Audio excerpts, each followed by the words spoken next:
कई छात्र पूछते हैं कि पढ़ाई कैसे करें, कैसे पढ़ें, उत्तर कैसे याद करें सर। देखो, उदाहरण के लिए 2 नंबर का प्रश्न। 2 नंबर के प्रश्न में केवल 2 या 3 पंक्तियां होती हैं।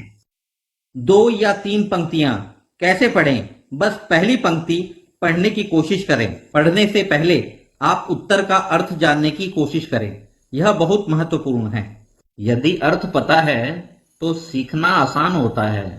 पहली पंक्ति याद की, फिर दूसरी पंक्ति याद की, पहली दूसरी दोनों पंक्तियों को दोहराएं, फिर तीसरी पंक्ति याद की, फिर 1, 2, 3 पंक्तियों को दोहराएं, फिर कागज पर लिखने का प्रयास करें। यदि सही है तो ठीक है, यदि नहीं तो हमारा एक बार दोहराओ जब तक पूर्णता न मिल जाए।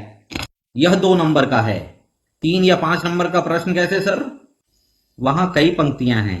हाँ, फिर 1, 2 पंक्तियां, पहली पंक्ति याद की। पढ़ने से पहले आप उत्तर का अर्थ जानने की कोशिश करें।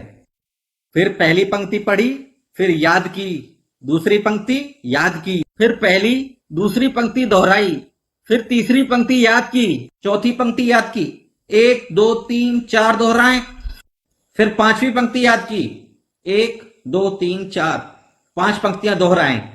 यदि संभव हो तो कागज पर लिखने का प्रयास करें 5 पंक्तियां। यदि सही है तो ठीक है, फिर पूर्णता प्राप्त करने के बाद अगली पंक्ति पर जाएं। 6, 7 पंक्ति याद की, अगला 8, 9, 10, 11, फिर 6, 7, 8, 9, 10 दोहराएं, फिर कागज पर लिखने का प्रयास करें। उसके बाद 1, 2, 3, 4, 5, 6, 7, 8, 9, 10 पंक्तियों को दोहराएं और फिर पूर्णता प्राप्त करने के लिए लिखें।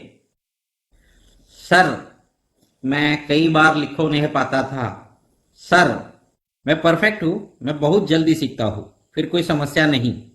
हालांकि आप बहुत जल्दी सीखते भी हैं। एक बार कागज पर लिखने का प्रयास करें पूर्णता प्राप्त करने के लिए। परीक्षा में बिना भूले आप बहुत आसानी से लिख लेंगे। यहां तक कि जीव विज्ञान, भौतिकी, रसायन विज्ञान, कोई भी गणित, कोई भी भाषा, कोई भी उत्तर, यह आपके लिए बहुत आसान है। लिखने का अभ्यास, सीखने के बाद लिखने का अभ्यास बहुत बहुत महत्वपूर्ण है। जब लिखने का अभ्यास होता है तो आप उत्तरों को बहुत लंबे समय तक याद रखते हैं। समझे? धन्यवाद। शुभकामनाएं।